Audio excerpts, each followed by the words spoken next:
It is our duty to still, sorry, it is our duty still to endeavor to avoid war. But if it shall actually take place, no matter by whom brought on, we must defend ourselves.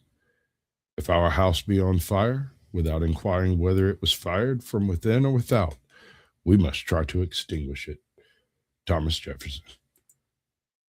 Bingo.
From high atop the battlements of CaptainCurmudgeon, where we continue to persist in our stubborn belief that history did not begin last Tuesday and words still mean things.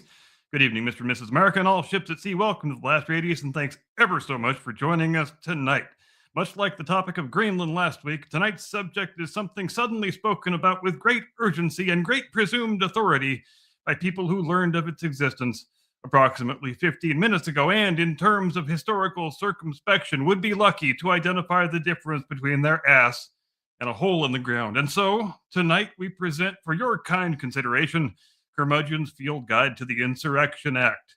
This is one of those pieces of legislation that lives most of its life in quiet, blissful obscurity, much like a fire extinguisher behind some glass, rarely used, poorly understood, and suddenly the focus of intense attention when smoke appears somewhere in the building.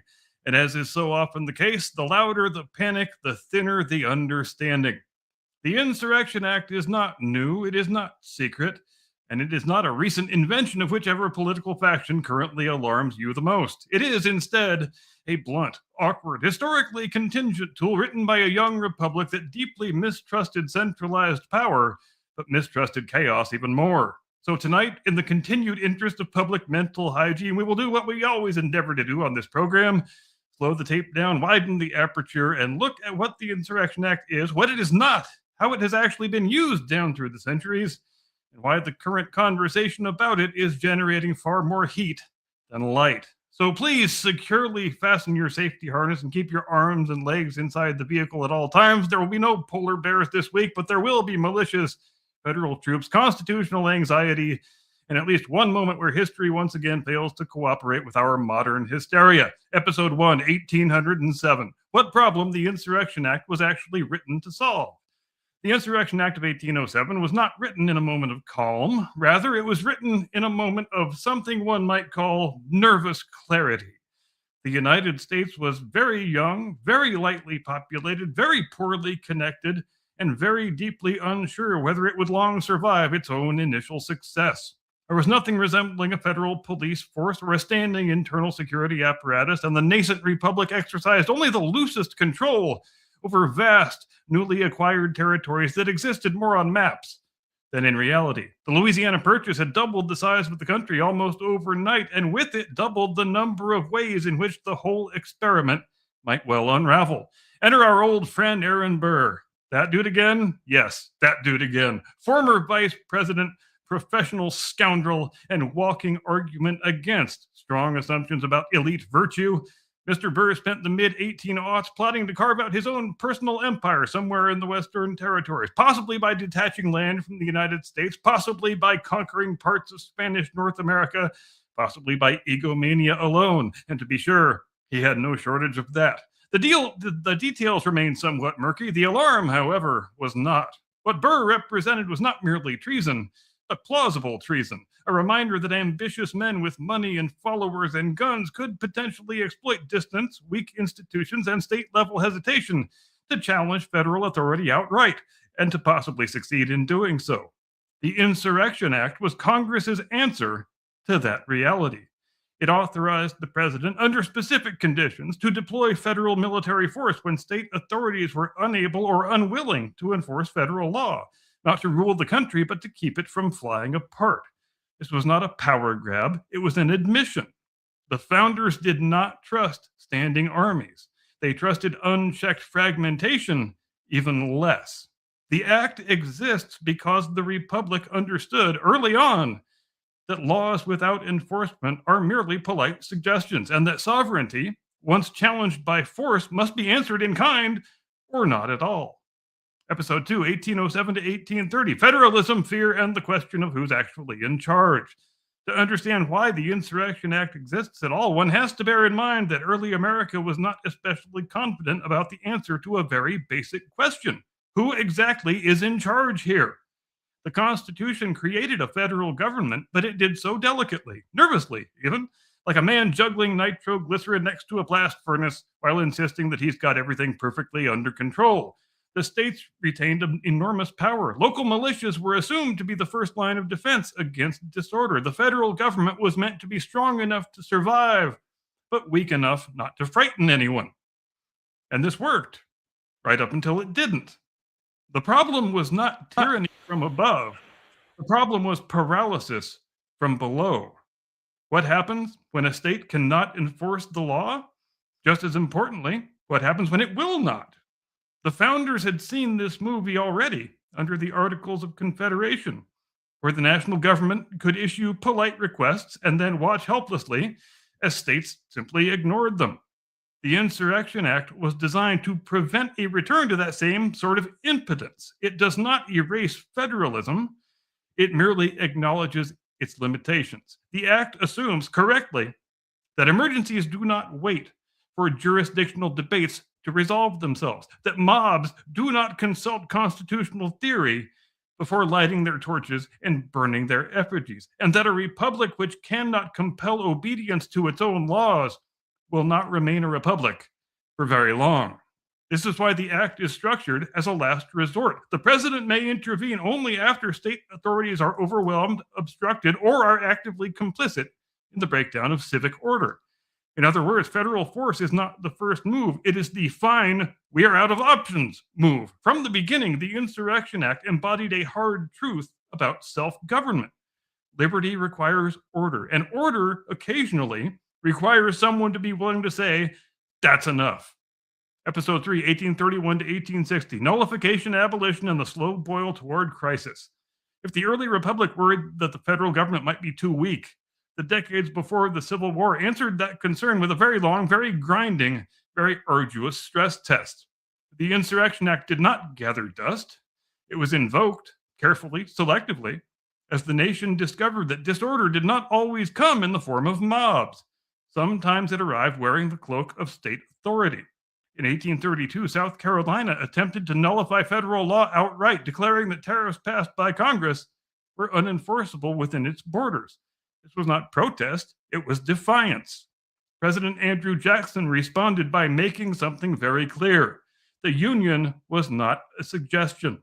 He prepared to use federal force to ensure the law was executed, invoking the same authority embedded in the framework of the Insurrection Act. The crisis diffused before shots were fired, but the precedent was set nonetheless. Federal law was not optional. Elsewhere, disorder took different forms. Abolitionist movements clashed violently with pro-slavery factions. Mobs broke into jails. Courts were obstructed. Federal marshals were attacked while attempting to enforce the Fugitive Slave Act. A morally repugnant law, to be sure, but a law nonetheless. Here, the Insurrection Act reveals an uncomfortable reality. It is morally neutral. It does not care whether a law is just. It cares whether a law exists and whether the federal government can enforce it. That neutrality is precisely why the act is dangerous and why it is necessary. By the 1850s, the country was coming apart not in one clean rupture, but in 1,000 local refusals to accept shared authority. Kansas bled, Congress brawled, states armed themselves.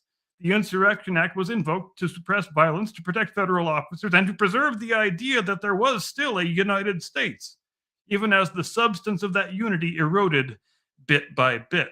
By the time the first shots were fired at Fort Sumter, the act had already done its job about as long as it could.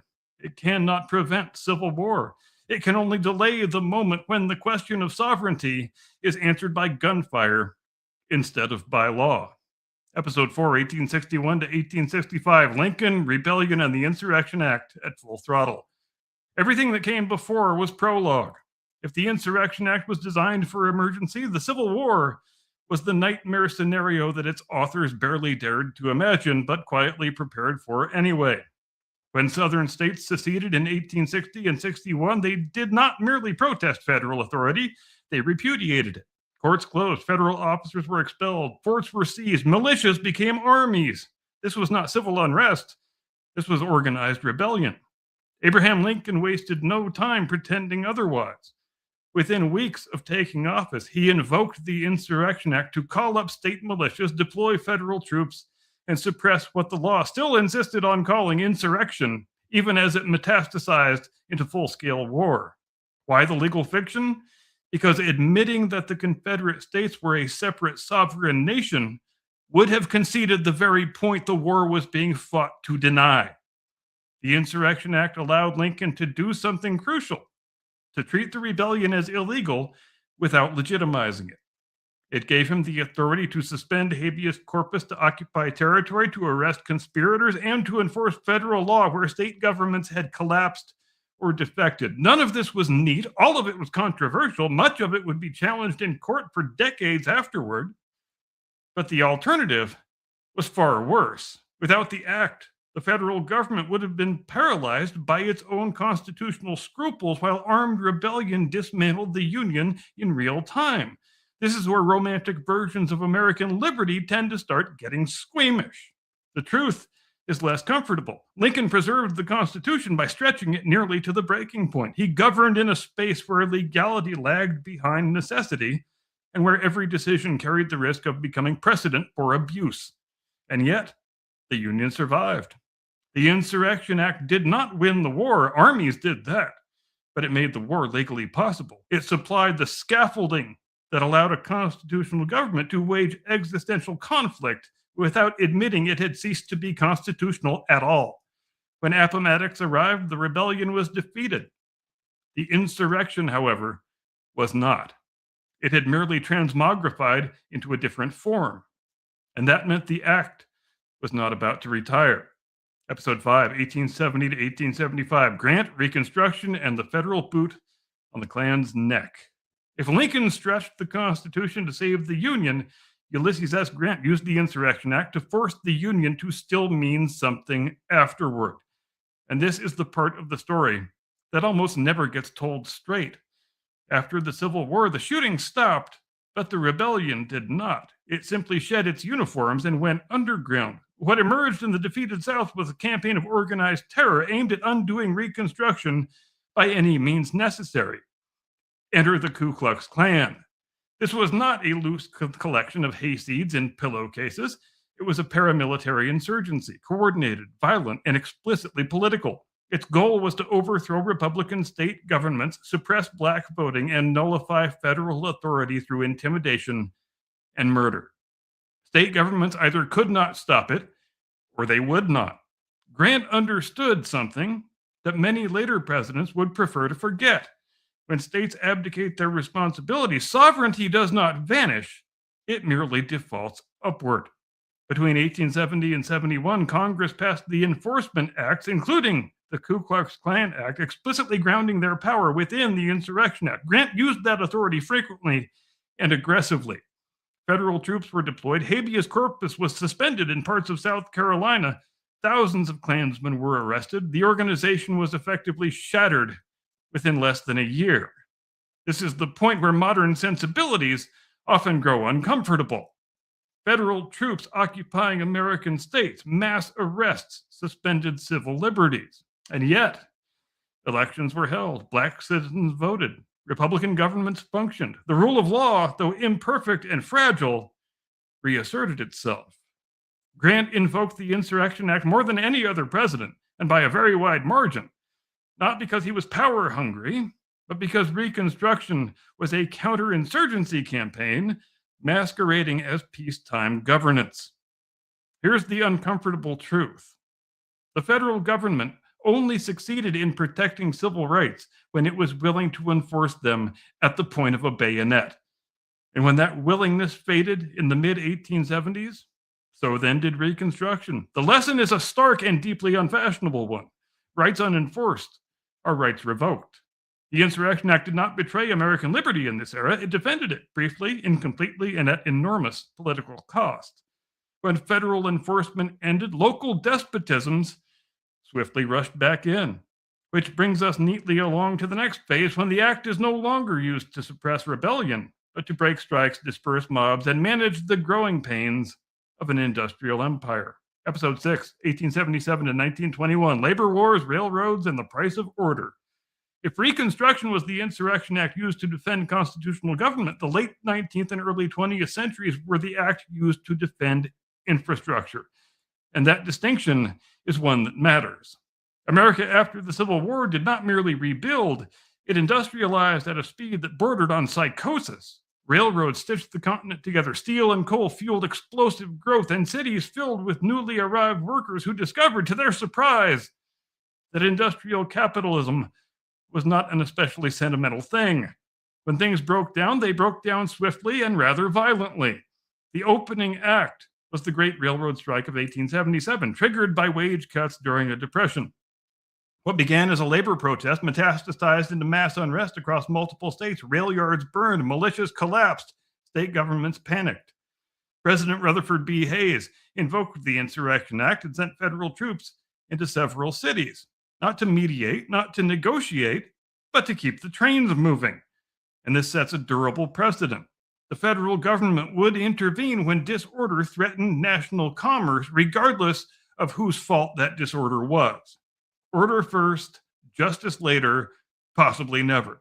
The pattern repeats itself with the Pullman strike of 1894. Railroad workers walked out, rail traffic stopped, and the mail stopped too. President Grover Cleveland invoked the Insurrection Act over the objections of Illinois' governor and deployed federal troops. Violence followed, strikers were killed, the strike collapsed.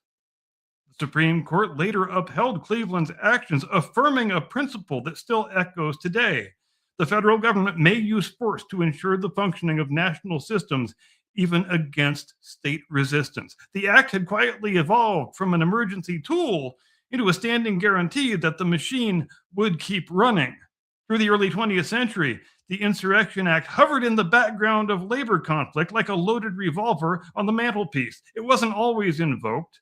Sometimes the mere threat of it was enough. Federal troops were used to suppress riots, guard facilities, and restore order during strikes that overwhelmed local authorities. This was not subtle, nor was it ideologically coherent. The same act that had been used to crush white supremacist terrorism was now being used to break strikes being led by desperate workers. The Constitution did not care why order collapsed, only that it had. The federal government had become the armed middleman between capital and chaos. And here is the key transition. Rebellion was no longer necessary. Disorder alone was sufficient. Which brings us to the next act. When the Insurrection Act is applied not to organized labor or to insurgents, but to cities themselves. Episode 7, 1957 to 1963, Desegregation and the Return of Federal Force. If the Insurrection Act had spent decades as a blunt instrument of industrial order, the mid-20th century marked its moral transition and its public rehabilitation. In 1957, Arkansas Governor Orville Faubus used the National Guard to block black students from entering Little Rock Central High School, openly defying federal court orders.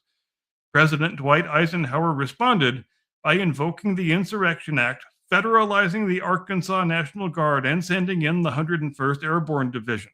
This was not in any way subtle. This was the United States Army escorting teenagers to class, and the signal was unmistakable. State resistance to constitutional rights would be treated as insurrectionist disorder.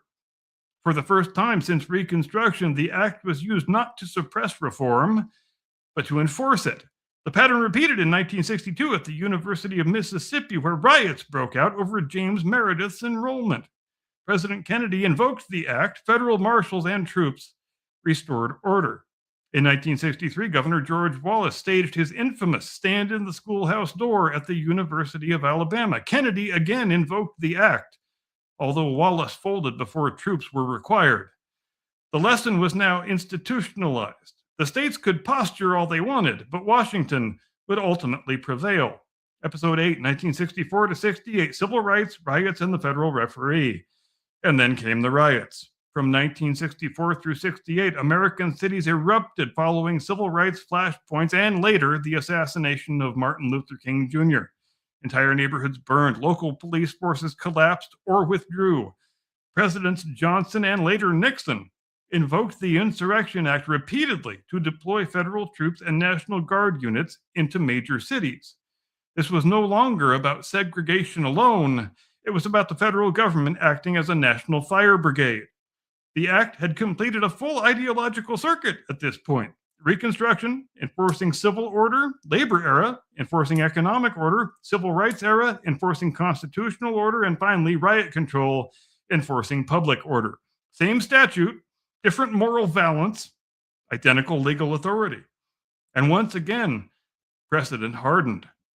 Episode 9, 1989 to 1992, From Panama to Los Angeles. By the late 20th century, the Insurrection Act had become less controversial and perhaps more ominous. Los Angeles, 1992. After the Rodney King verdict, Los Angeles descended into mass unrest. Local law enforcement was overwhelmed. The California National Guard proved insufficient. President George H.W. Bush invoked the Insurrection Act and deployed federal troops. The intervention worked. Order was restored. But the optics were different now. Televised urban warfare made Americans newly aware of what federal force inside the country actually looked like. The act was no longer abstract history. It was helicopters, Humvees, and soldiers on city streets. Episode 10, 2005 to the present, Katrina, Chaos, and the Modern Anxiety. In 2005, Hurricane Katrina introduced a new anxiety. What if disorder wasn't political at all? In New Orleans, law enforcement collapsed entirely. Looting, violence, and abandonment followed. President George W. Bush considered invoking the Insurrection Act to federalize response efforts. He ultimately did not, but Congress amended the act shortly thereafter to broaden presidential authority during natural disasters. That expansion was so sweeping, it frightened governors across the political spectrum, and it was partially rolled back in 2008. Still, the Rubicon had been approached. The act was no longer just about rebellion. It was about failure. In the 21st century, the Insurrection Act exists as a constitutional emergency lever no one wants pulled, but which no one is willing to remove. It has been discussed during protests, riots, pandemics, and political unrest. It remains invoked sparingly, but referenced constantly.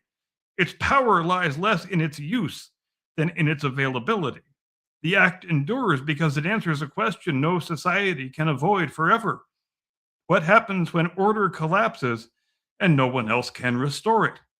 The answer for over 2 centuries has been the same. The federal government steps in. Not because it wants to, but because eventually someone must. Epilogue: the Insurrection Act and the problem no republic escapes. The Insurrection Act endures for a simple reason. No republic can survive on consent alone. Consent works until it doesn't. Laws function until they aren't obeyed. Institutions command respect until they don't. At that point, every system confronts the same ancient question: who enforces the rules when the rules stop enforcing themselves? The Insurrection Act is America's answer to that question. Not a comfortable answer, not a pretty one, but a necessary one. It exists because the founders were not romantics. They had lived through rebellion. They understood that liberty without order collapses into faction, and order without authority collapses into chaos. So they built a constitutional emergency brake, one deliberately ugly, deliberately frightening, and deliberately hard to pull. The act does not create tyranny, it presumes it. It assumes that someday, somewhere, civil society will fracture badly enough that force will be required to restore it, and that pretending otherwise is childish. Every invocation of the act has followed the same pattern. Local authority fails. State authority falters or resists. Federal authority intervenes. Order is restored. And then everyone argues about it afterward. That argument is not a flaw. It is the system working. The danger is not that the act exists. The danger is forgetting why it exists, or worse, assuming it will never be needed again. History teaches the opposite lesson. The Insurrection Act is not a weapon looking for a target. It is a fire extinguisher sitting behind glass. You don't admire it. You don't celebrate it. You don't pull it out to make a point. But when the building is on fire and no one else can put it out, you'll be very glad it's there. And if that idea makes you uncomfortable, good. A republic that feels entirely safe has already stopped paying attention. And with that, we return the act to its case. We hope that it gathers dust for another generation, and we remind ourselves quietly that order is not automatic, it is enforced. In the present day, without naming names or parties, there are numerous elected officials at the state and local level who would do well to remind themselves that they, and all persons who enter into public office in the United States, voluntarily swore a solemn oath to preserve and defend the Constitution. That means the whole Constitution, even the parts that you don't care for at the moment. The Supremacy Clause contained in Article 6 is not a polite suggestion. It's not a bug in the system. It is the system. It means when you raise your hand and swear that solemn oath, you acknowledge that you are powerless to pick and choose which federal statutes suit your fancy and which ones don't. In other words, this is not a smorgasbord. You don't get to pick what's on the menu. Elsewhere in that solemn oath, you swear to see that the laws of the United States are faithfully executed, and there is no parenthetical clause that says, unless my state passes a law to the contrary. That is not how any of this works. You additionally swear that you are undertaking said oath without mental reservation or purpose of evasion. Why do the Supremacy Clause and the Insurrection Act exist? They exist because, regrettably, they have to. They exist because a hammer has no utility without an arm to swing it. They exist because sometimes men swear solemn oaths whose conditions they have no real intention of living up to. They exist because the alternative to their existence is balkanization, chaos, and anarchy. And here, ladies and gentlemen, ends the field guide. I now transmit you into the frostbitten arms of my distinguished colleague, your illustrious co-host, the one and only, your friend and mine, Mr. Caucasian Sasquatch. Tactical nuke incoming!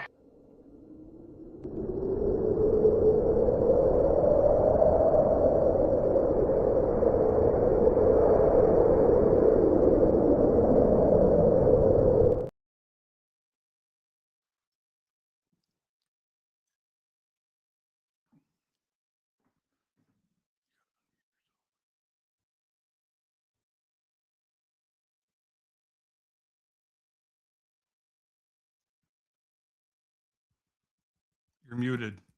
You're muted, dude. You ever hate yourself all the way to the Here it is. Fucking amateurs in this place. What are we doing? I mean, Jesus. All right. We're gonna do this instead. Give me the money. Give me the money, okay? You might as well appeal against a thunderstorm as against these terrible hardships of war. War is cruelty.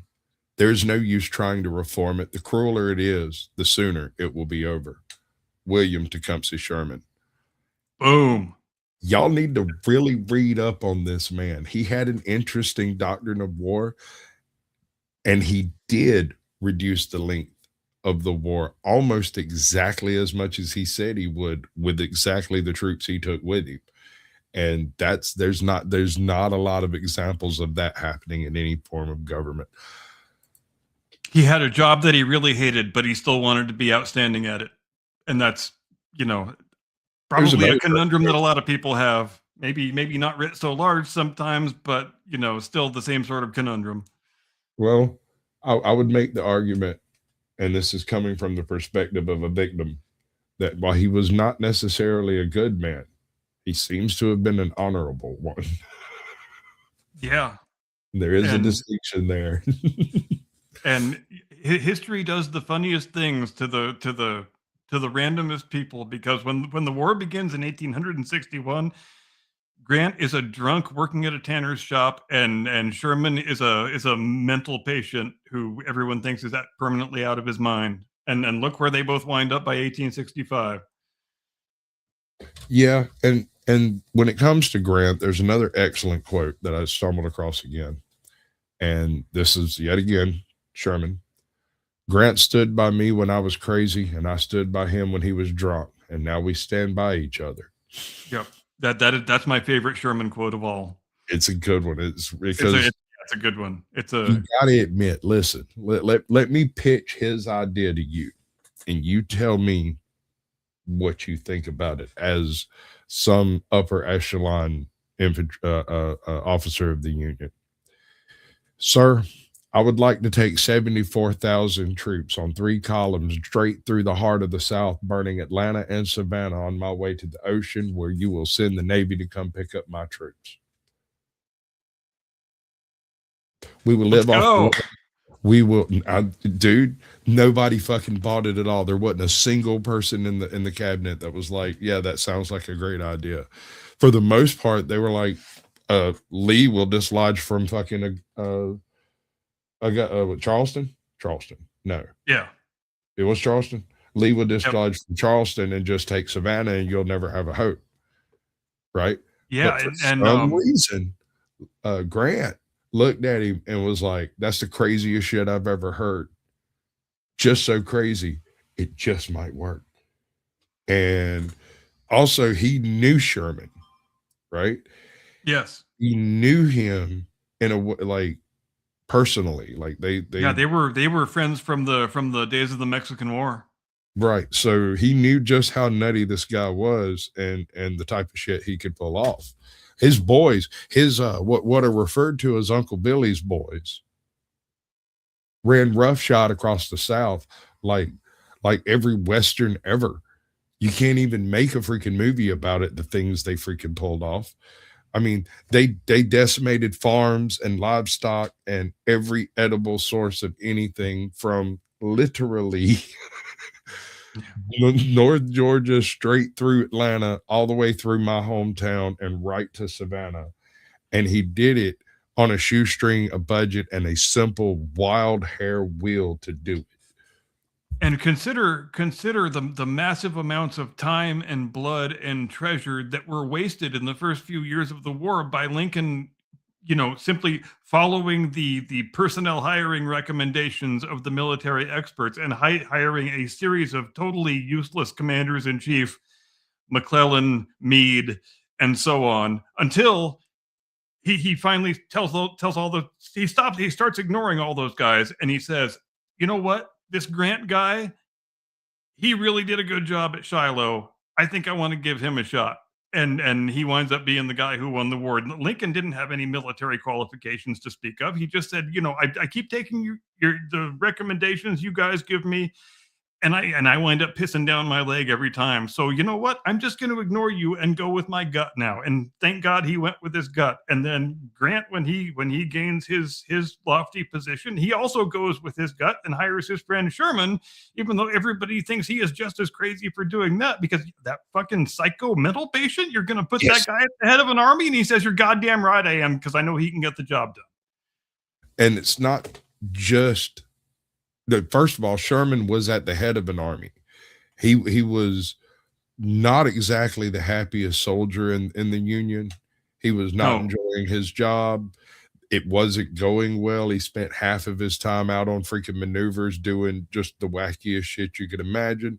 Like, he charged everywhere he freaking went. If there was something to charge at, he charged at it. Right? So yeah, he was Patton before Patton was cool. Well, there's a reason we named the tank after him. Oh, yes. Damn right. The tank it did exactly what it was designed to do, and it was designed to do exactly what Sherman did. And that's exactly what it did. But the idea of putting Sherman... What does that question even mean? Is this MAGA? Tell me what that question means. Whoever wrote that question, tell me what it means. Sorry, I didn't mean to interrupt you. You're good. I'd like to talk about Scott Zuko for a minute. Okay. What do you reckon?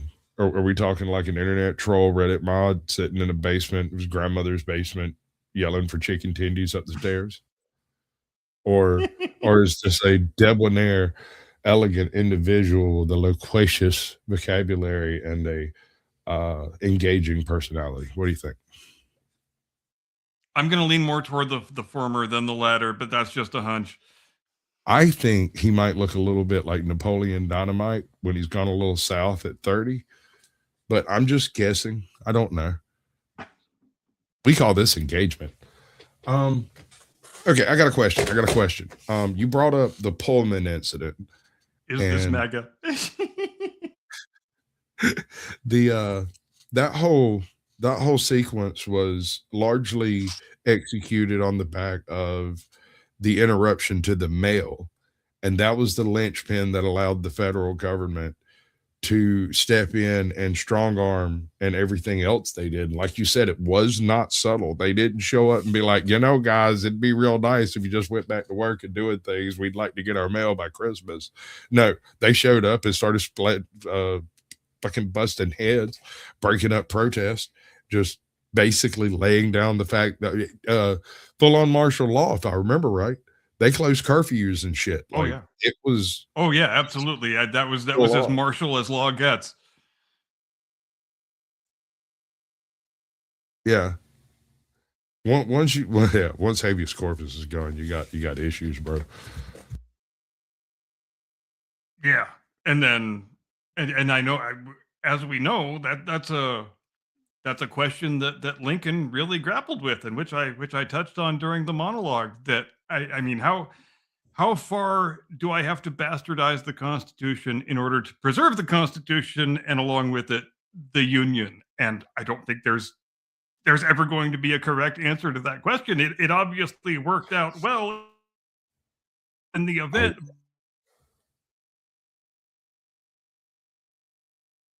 There is a reason why we are still debating all of those questions.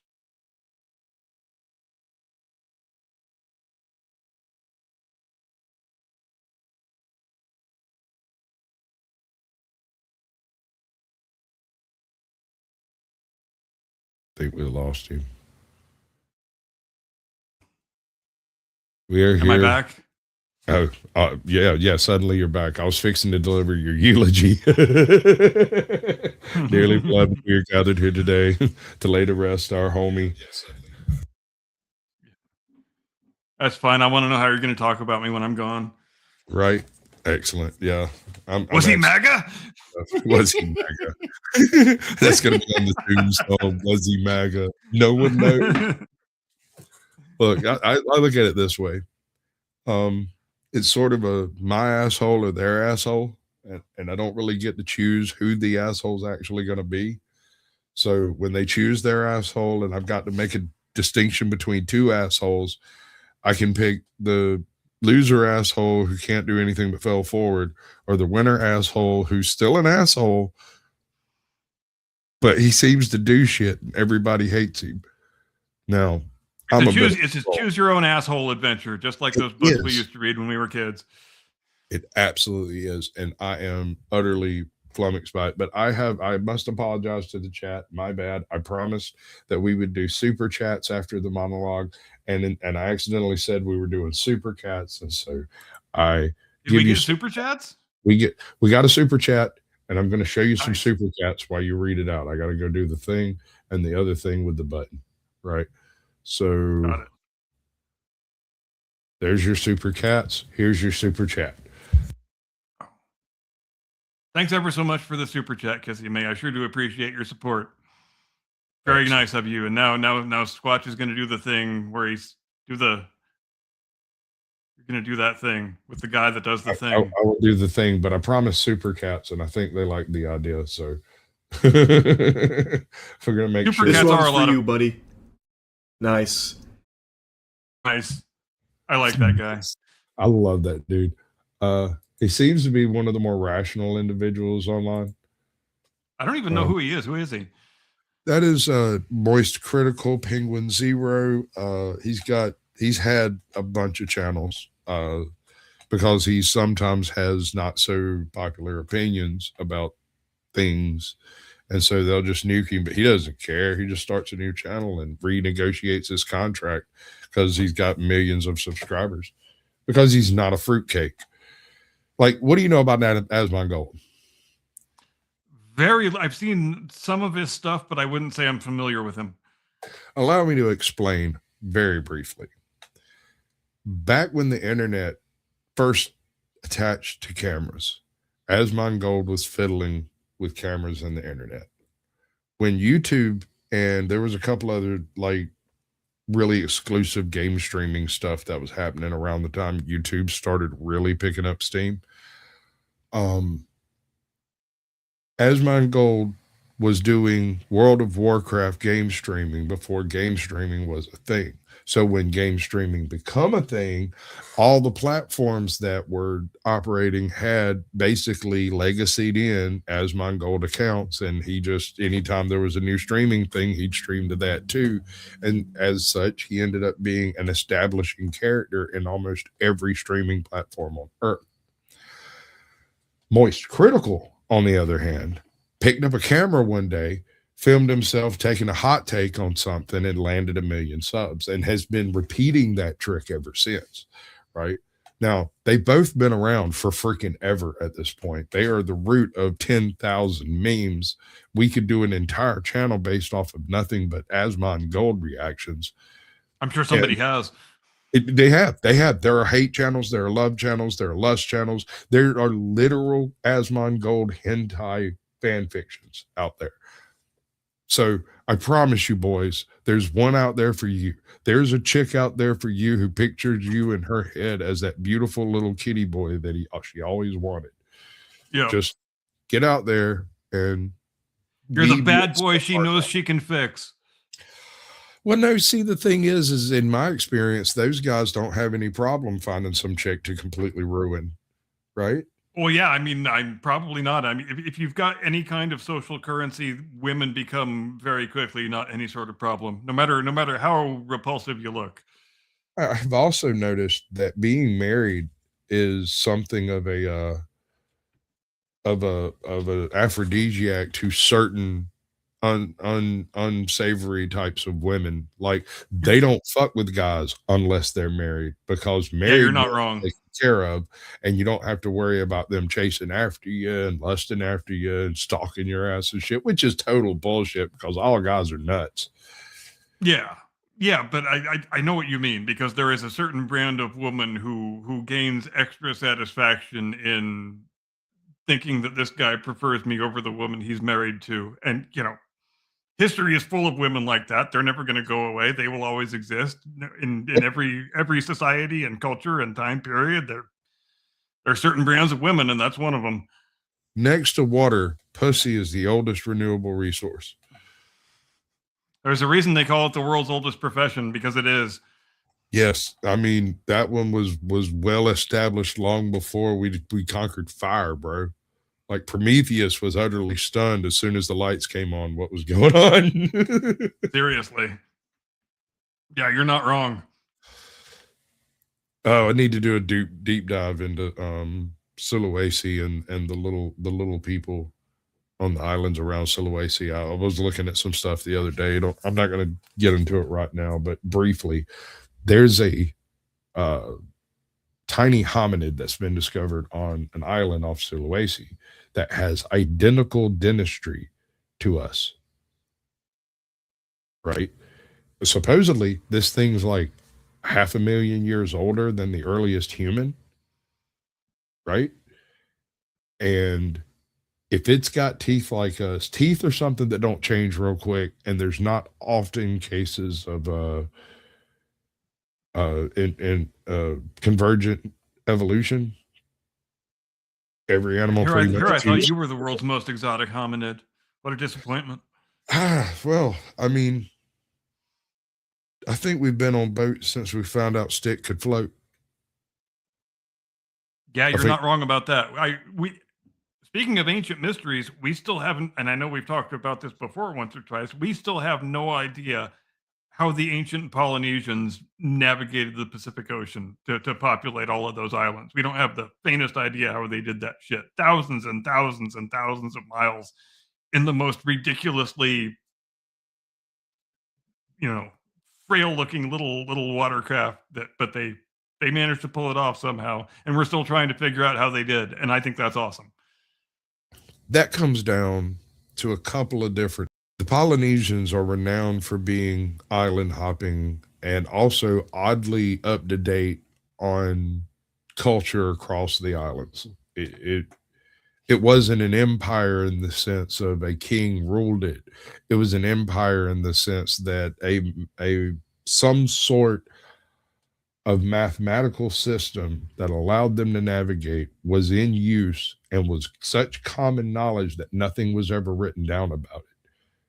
And we don't have that. And because we haven't discovered it yet, there sits the gigantic hole in our knowledge. And I'm reminded, as you said that, of the Antikythera mechanism, which we know was some kind of nautical navigation tool, but we have no idea how it worked or what it was for. We just know it's about 1,500 years ahead of when it should have been able to exist, which just leads us back to the conclusion that maybe the ancients weren't as primitive as we thought they were. So that doohickey could be any number of things because of the number of things it actually does. It can't be a clock per se, but it could be an active calendar. You just every day you turn the wheel and you know exactly when everything's going to take place. That's useful for lots of different things. Navigation's just one of them. There's a possibility that it could be a working marine chronometer over 1,000 years before John Harrison. And how awesome would that be?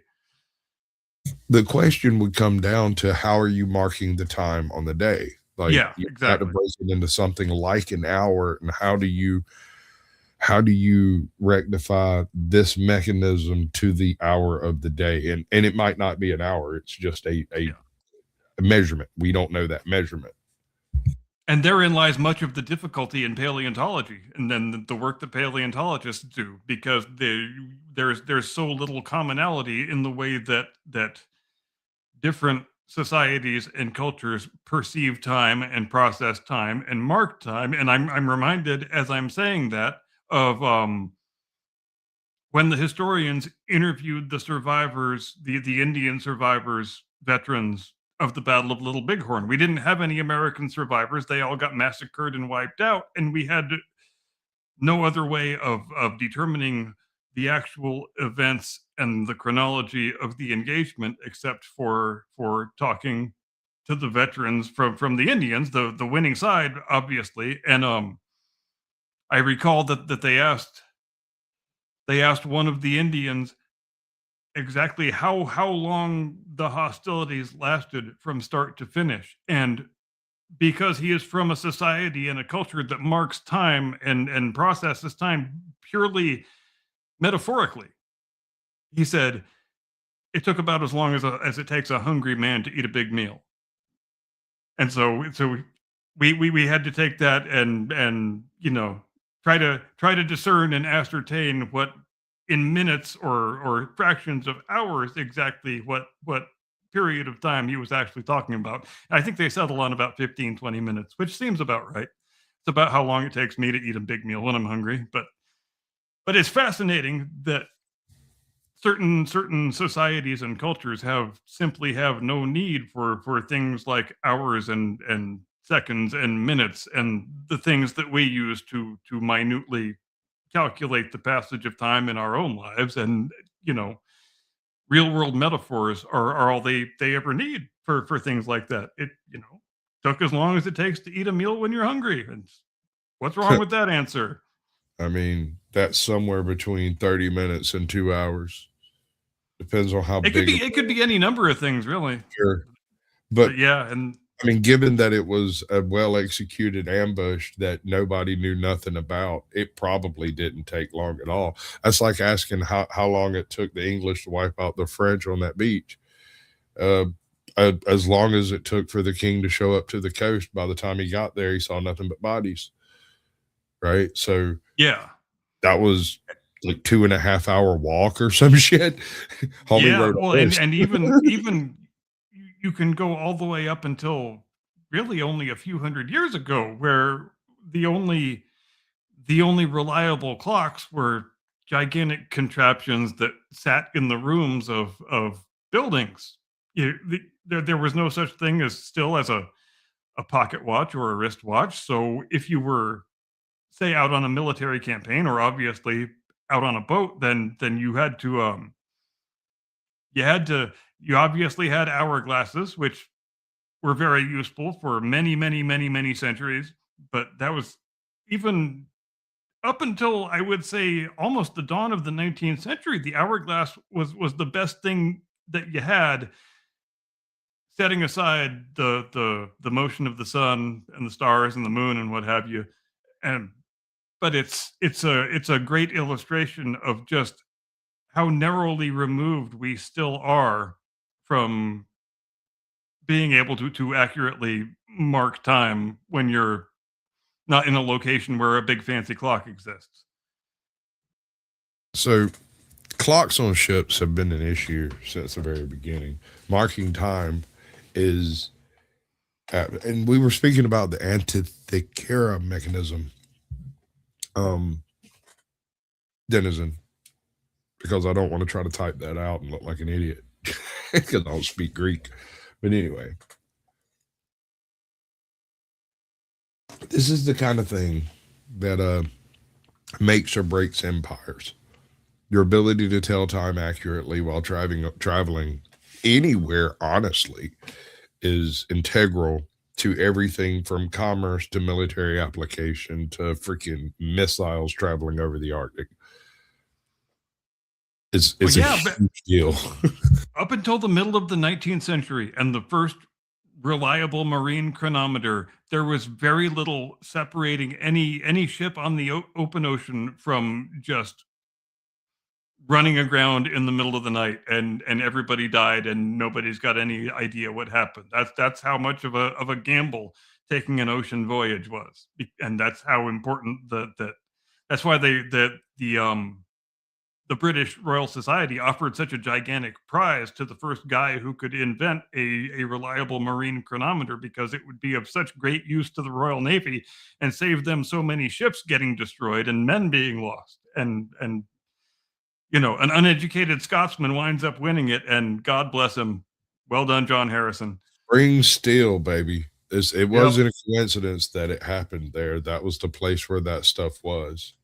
The only other place that you had high enough quality steel to do that kind of type of stuff at that time was Germany. And they weren't really doing the springs thing. They were doing lenses and shit at the time, I think.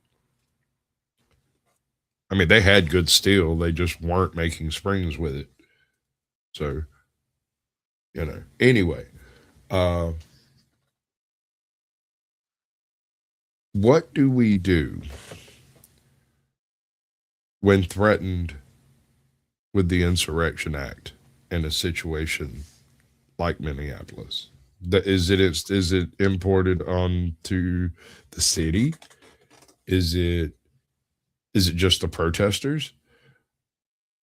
What if we find out these aren't legitimate protesters? What if these are all paid actors?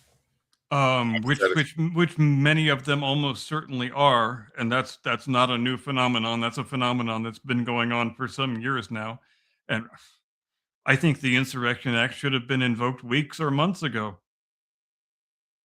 I think federal agents need to be. Well, how about let's backtrack a little bit and ask the central animating question of the situation by asking, why is Minneapolis crawling with illegal aliens in the first place? It is a sanctuary city. And the last administration threw open the border and allowed millions of illegals into the country because they think that's politically advantageous for their electoral prospects. Okay, speaking of electoral process, what do you think about the FBI raid in Georgia? I was going to ask you about that. I think it's weird. I think it's weird that Tulsi Gabbard was there. Right? I'm not saying necessarily that there's anything nefarious going on. It just seems outside of her professional bailiwick to unless there is a credible intelligence to indicate that shenanigans related to the 2020 election were originating from a foreign source. That's the only thing I can think of. But otherwise, it's really quite weird. What do you think about it? Okay, if you want, and I'm looking at this from the perspective of political theater, right? And you want it to appear that you're doing something behind the scenes that no one knows about, but you also want people to know that it's happening.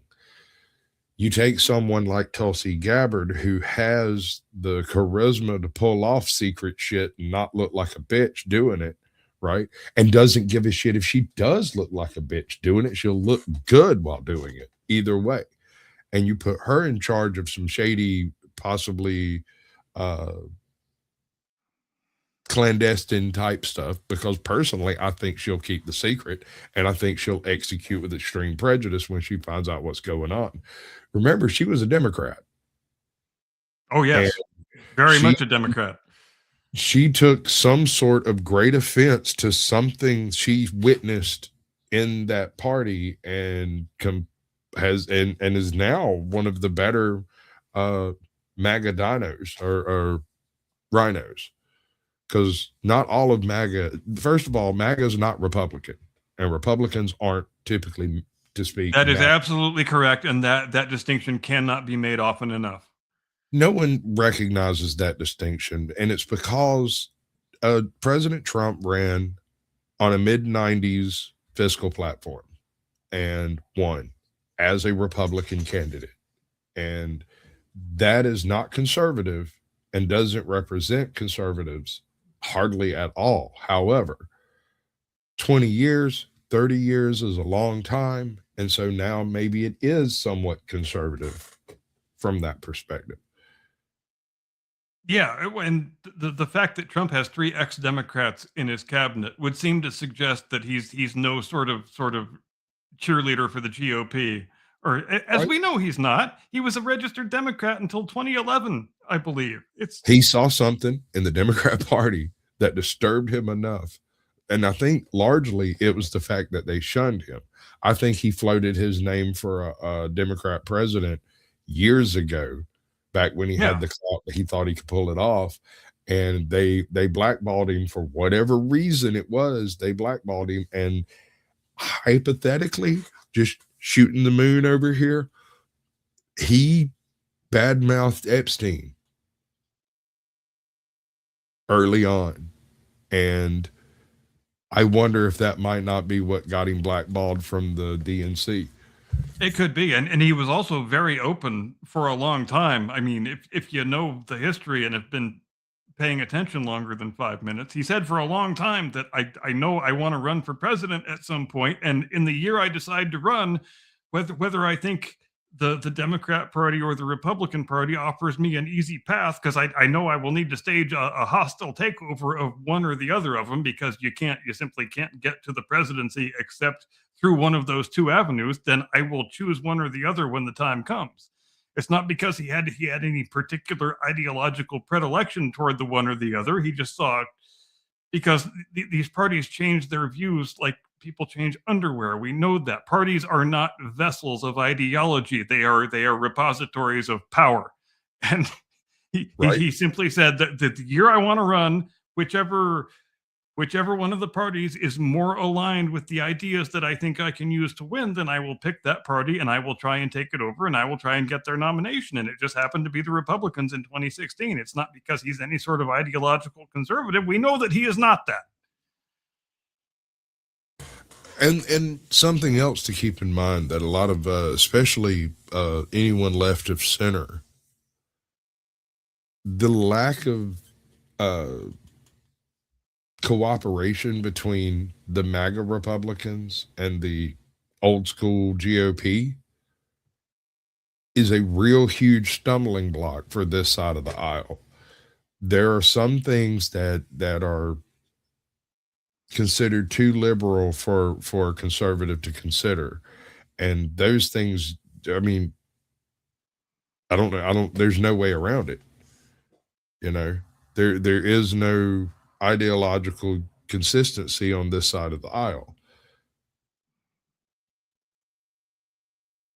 Are we ever going to get another centrist as the president?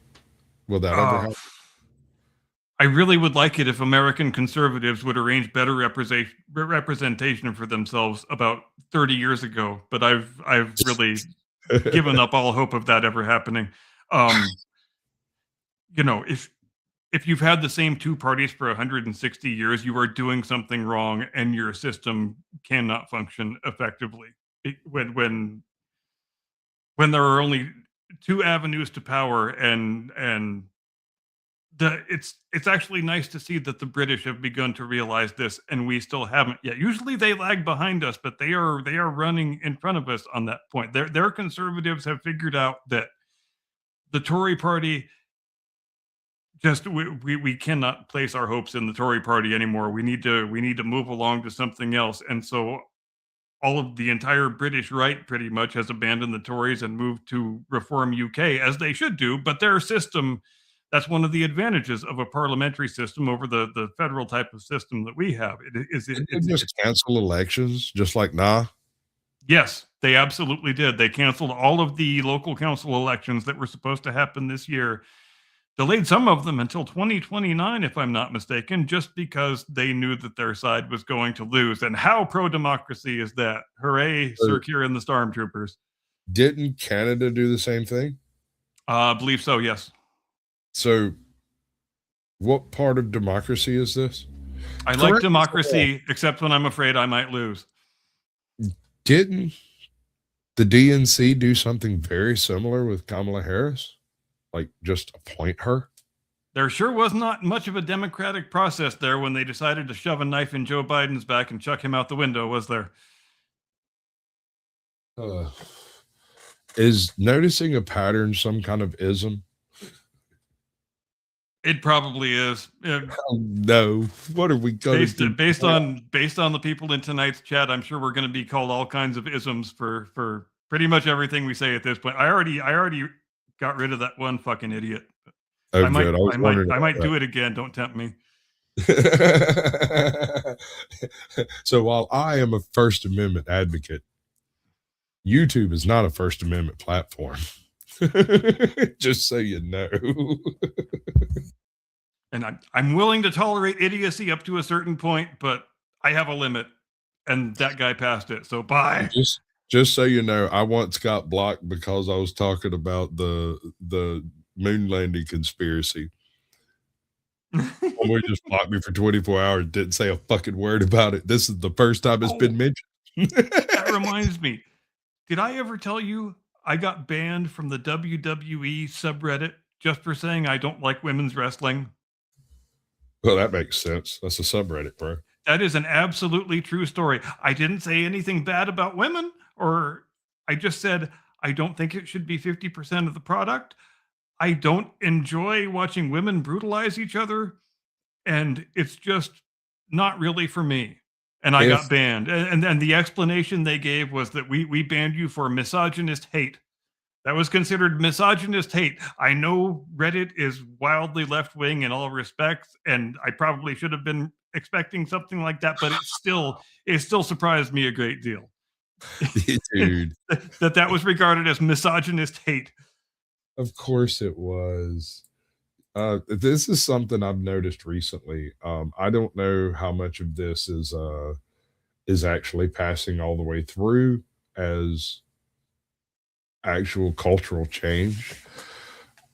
But for years online, there has been this phenomenon of cry bullying where everybody gets together, compares their victimhood points, and then the most victimized individual in the room proceeds to browbeat everyone else in the room about all of their privilege, and they let this shit happen.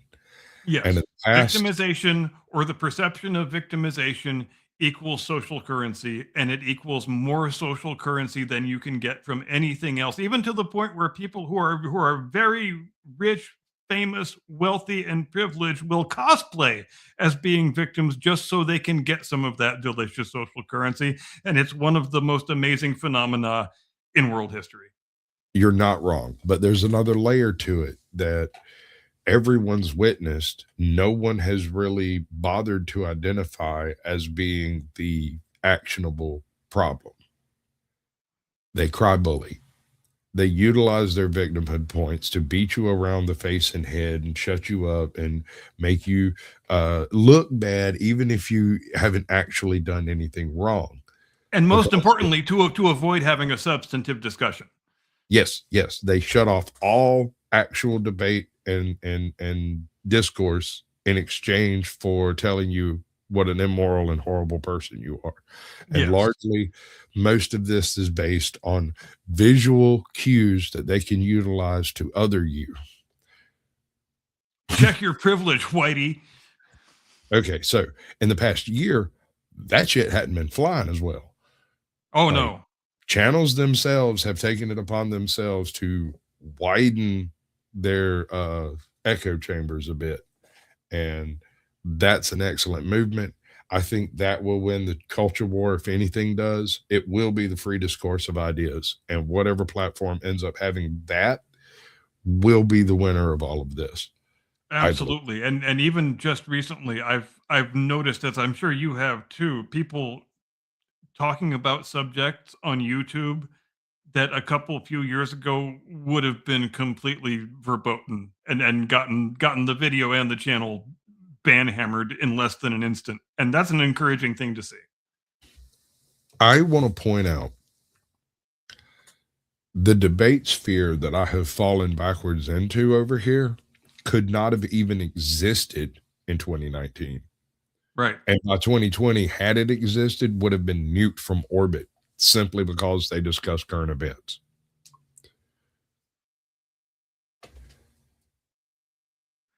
And I guess I don't want to say that YouTube has changed in any meaningful way, because we know who owns YouTube. It's still Google. They might have a different CEO, but I mean, each time YouTube invites me to participate in some sort of user feedback survey, workshop, exercise, I always say yes, I want to participate, and then they ask me for my demographic details, and as soon as I'm a middle-aged white male who's not gay, they say, "Nah, sorry, you're not who we're looking for. Thanks anyway." You're overrepresented, sir. Yep. You are decidedly non-intersectional, and we don't require you any further. And I don't I mean, I grew up in the era when all of this stuff was sort of being instigated. I once had a school award awarded to someone else because it had been 3 years since a black kid had won that award, and they were just like, "Can't you just let them use?" I'm like, "I don't give a fuck. I never cared about any of that." But it's something I remembered when when there was a tie once. Now keep in mind, I went to a largely black middle school, right? And we did these science experiments, and we had to do like the whole presentation and all of that stuff. And well, I'm fucking Sasquatch, dude. You know how my presentation went. It was goddamn awesome, right? Yeah, it was. Work of art. And the fucking people giving out the awards explained to me and the other 3 kids that were part of this, because all I really did was the presentation. They did all the actual work, and that was the way it was supposed to be anyway. Sat them down. First of all, we've been through this, but they're like, "Look, we have this underprivileged group of black kids over here that, and we both of you have gotten perfect marks, and you will have no difference in the results. You'll be listed right there with everyone else as the tie that it is, because it was 3 different schools, and there was a possibility of a 3-way tie. And our presentation on social dynamics in the late 19th century apparently was good enough, or at least the presentation was good enough, that it suckered its way in the back door, because we were just barely trying to get by. None of us actually put a whole lot of work into it. And this other school, I'm sure they worked very hard on their project. It was a very nice project, something about potatoes and dirt, and you probably guessed what it is by now. I think there was a light involved or something. I don't know. Voltmeters were definitely involved. But they basically just gave them the the spot in the newspaper, and then when it actually came out the other end, we were listed as with an asterisk, and no one could ever tell me what the fucking asterisk was about. What is that? Why does an asterisk exist unless it has a meaning? And no one could tell me what it meant. But we won. Yay. And that sends the absolute worst possible message you could send to every kid that is concerned. To the kid that you've elevated over the other kids, you're saying meritocracy doesn't matter. If you're ever in a close contest with people who don't look like you, then you will be elevated based on your innate personal characteristics. And to the other kids who don't get elevated because they don't have the correct innate personal characteristics, then sorry, oh well, you're on the wrong side of diversity. So better get used to it, kids. Get used to having that dirt shoveled in your face. That was kind of the strange thing about this whole setup, is that I was all right. So not everybody does the science fair or whatever it is you call it, right? It's determined by scoring, grading, and various other things. All of these kids are brilliant. They're all completely lazy. Nobody wants to do it, right? So we got together and decided, okay, we're going to do this particular thing. And it was actually Tracy's idea. 3 other black students and me.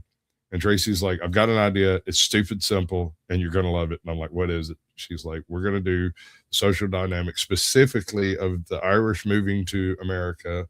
There's this wonderful paper on it over here that explains absolutely everything. Here, read that." And I read it, and it was really cool.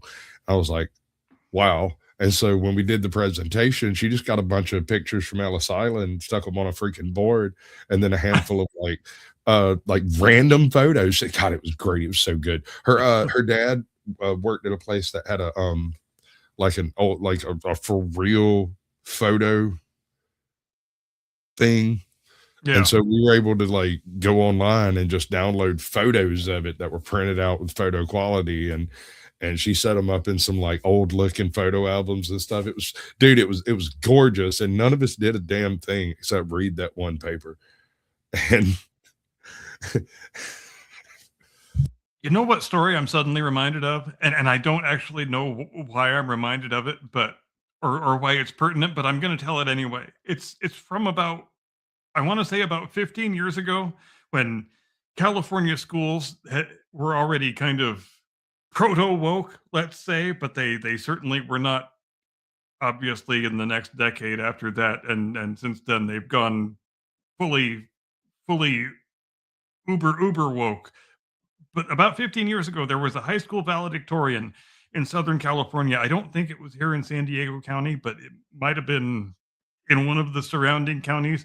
There was a high school valedictorian who, white kid, obviously, but he gave his valedictory speech in which he tried to give his classmates a harsh dose of reality, and he simply read out the demographic statistics about where they were all going to be in 10, 15, 20 years, whatever. And he said, such and such percentage of you are going to be dead, such and such percentage of you are going to be manual laborers, such and such percentage of you are going to be service workers, such and such of you will be homeless drug addicts, such and such of you, and then some tiny percentage of you will be wildly successful and affluent and wealthy. And the school district actually withheld his diploma and would not let him participate in any further school activities after that. Just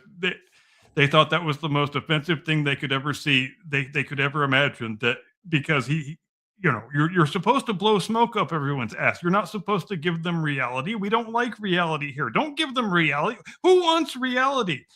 That does not fit in with the proto woke message that we're trying to advance here, where everybody is perfect exactly as they are, and you can do anything if you just believe in yourself enough. And that's the kind of smoke that we're trying to sell here, and you are interfering with that message, you little bastard. So you don't even get your fucking diploma, and may God have mercy on your soul.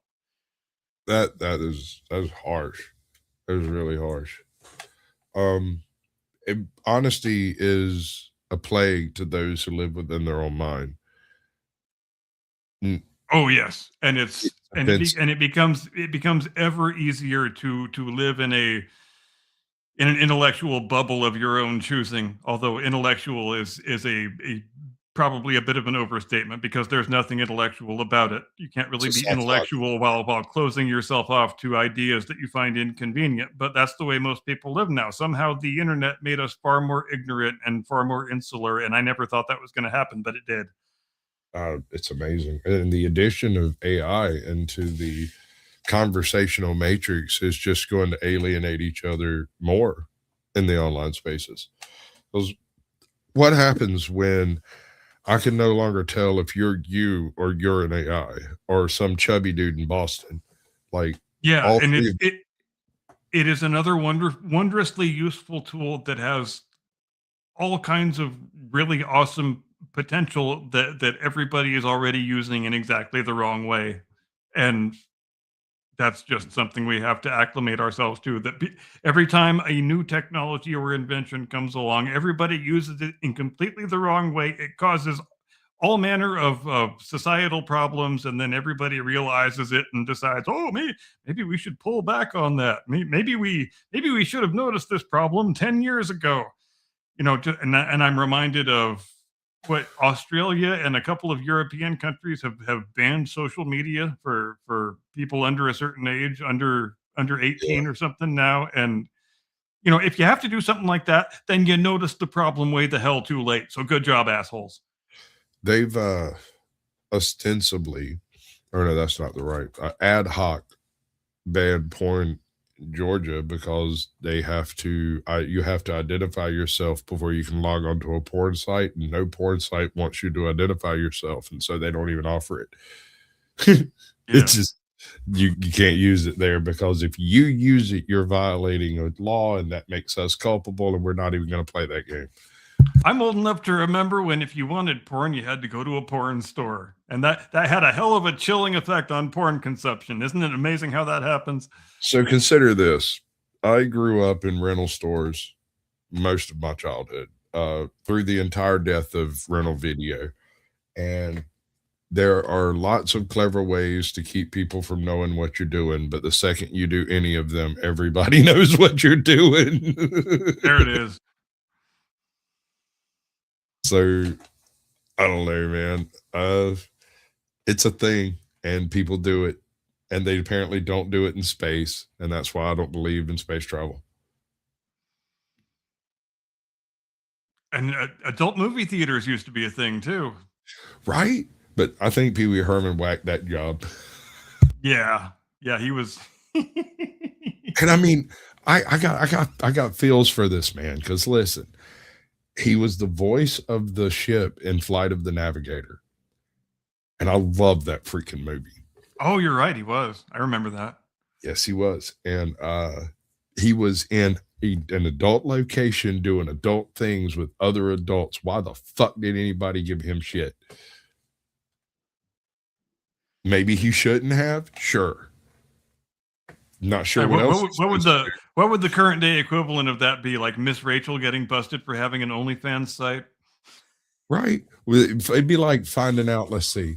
It'd be like finding out the chubby chick from the big comfy couch has an OnlyFans, right? Yeah, exactly. Where she diddles her bottom hole while she's wearing all the big comfy couch stuff.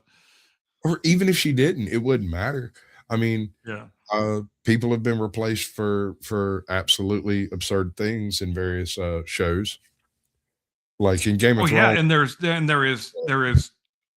the social taboo around such things has been degraded almost to the point where it doesn't even exist anymore. It's like you find out a chick has an OnlyFans site, and it's like, yeah, so fucking everybody does. I mean, hell, I've got two, but I'm not at liberty to discuss one of them because of the NDA I signed with the company, but we're not going to talk about that. Just, don't call me Bigfoot, okay? I think you owe me a free membership. I'll discuss it with the fucking yuppies up in New York, dude. I get no say on any of that. I will lodge a request, but I got nothing. Squatch Vision XXX. All right, you got me. And at this moment, I would like to grant you more Super Cats. Yay, Super Cats. I'm not doing that. Not the music. Nope. I like Super Cats. You like Super Cats? Who doesn't? Look at that cat climbing up that stucco. Right? Is it going to fit in the glass? Oh! Damn. Sir, I didn't order any pussy in this glass. Give me a Bloody Mary like I asked. I swear to God, dude, I'm telling you right now, if I took a video of how obnoxiously affectionate my dog and one of my cats are with each other, I could probably pop more views on that video than I have popped in my entire career up to this point, including Hunter Biden's Cocaine Blues, including all of those 750,000 views, probably would blow right past it. You're probably right. Yeah. I got a buddy of mine. He had a YouTube channel before I started my channel. And honestly, I mean, I'm that petty. I basically started my channel because he was like, yeah, you know, I'd love to have some help with the channel. I'm like, well, you should try this and that and this and that and this and that. And he went, oh,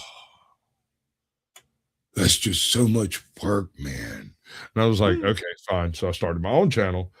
Next thing you know, I got 1,000 subscribers and a bunch of motherfuckers giggling at me for no apparent reason. And he's looking over at me with his like 172 subscribers going, all right, fine. What should I do? I was like, do you have any cats? He's like, my neighbor has cats. I said, go film the fucking cats, dude. Put up kitten videos. You'll make a bajillion goddamn people happy. And he took that idea, but he twisted it a little bit, and he did a voiceover on some of them. And the problem is the man sounds like a rusty creaking gate. He sounds like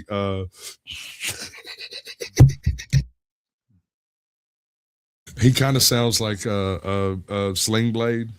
Mm-hmm. Nice. Should we, in the few minutes we have remaining, should we talk about the Antikythera mechanism a little bit? Absolutely. Is that the right thing or the wrong thing? We're just showing more cats. You got the I keep clicking add to stage, but it's not adding it to the. There it is. Yeah, I have to remove this before you can add that. It's something. All right, I've got it dialed to the mechanic. Operate on the front face of the mechanism. There is a fixed ring dial representing the ecliptic. The 12 zodiac signs marked off with equal 30-degree sectors. This matched with the Babylonian custom of assigning 1/12 of the ecliptic to each zodiac sign equally, even though the constellation boundaries were variable. Outside that dial is another ring which is rotatable, marked off with the months and days of the Sothic Egyptian calendar, 12 months of 30 days plus 5 intercalary days. The months are marked with the Egyptian names for the months transcribed into the Greek alphabet. The first task is to rotate the Egyptian calendar ring to match the current zodiac points. The Egyptian calendar ignored leap days, so it advanced through a full zodiac sign in about 120 years. And isn't it fascinating that a device that is so anachronistically technologically advanced should be dealing in zodiac signs? But it doesn't it seem kind of like they were trying to transliterate Greek things into Egyptian things in some way? I mean, that's the impression I get. Or, and hear me out here, the Greek measurement of such things were slightly different from the Egyptian measurement and such things, and so they showed both of them together. Right, because we are very quick to forget today that not everybody had the same calendar back, over a millennium ago. In fact, every society had a different calendar, and that obviously has to introduce huge complications into things like sea voyages, which I imagine is a lot of the purpose for which this mechanism was first built, even though we are obviously just grasping at straws because we still don't have a good answer for that. The mechanism was operated by turning a small hand crank, now lost, which was linked via a crown gear to the largest gear, the four-spoked gear visible on the front of fragment A, gear B1. This moved the date pointer on the front dial, which would be set to the correct Egyptian calendar day. The year is not selectable, so it is necessary to know the year currently set or by looking up the cycles indicated by the various calendar cycle indicators on the back of the Babylonian ephemeris tables for the day of the year currently set, since most of the calendar cycles are not synchronous with the year. The crank moves the date pointer about 78 days per full rotation, so hitting a particular day on the dial would easily be possible if the mechanism were in good working condition. The action of turning the hand crank would also cause all interlocked gears within the mechanism to rotate, resulting in the simultaneous calculation of the position of the sun and moon, the moon phase, eclipse, and calendar cycles, and perhaps the locations of planets. So that's obviously has to do with celestial navigation at sea. There's nothing else it could be related to, really. Am I wrong? The idea that you could pick out a day or part of a day on that mechanism is wild. I know. It's a 1,500-year-old computer. Yeah, to all intents and purposes. It's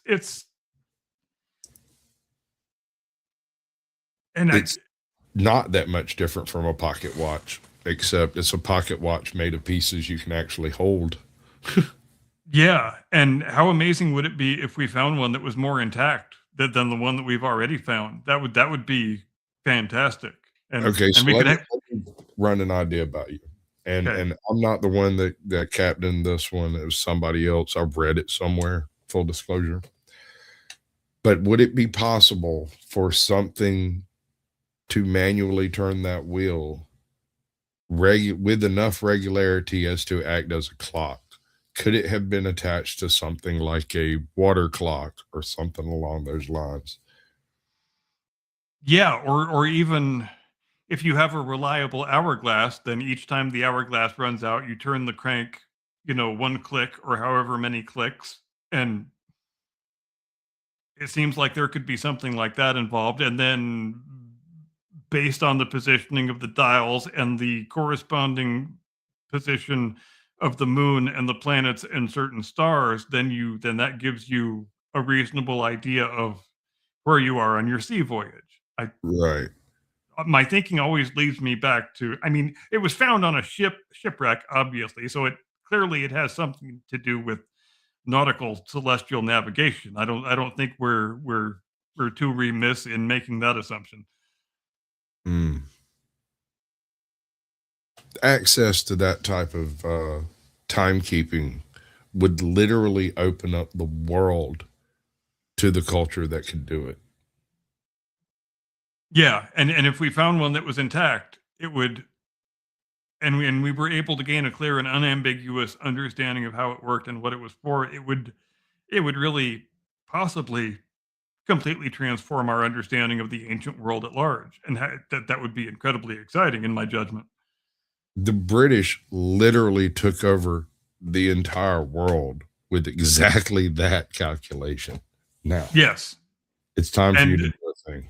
I'll do the thing. Ladies and gentlemen, thanks ever so much for joining us here on the Blast Radius tonight. We had a great time. We hope you did too, except for that one asshole I had to get rid of, but fuck him anyway.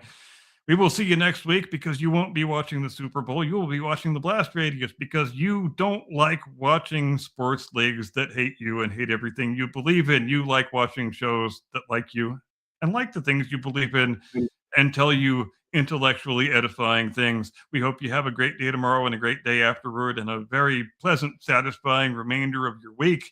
See you next Sunday, 8 Eastern, 5 Pacific. As always, good night. See you later. Get off my lawn.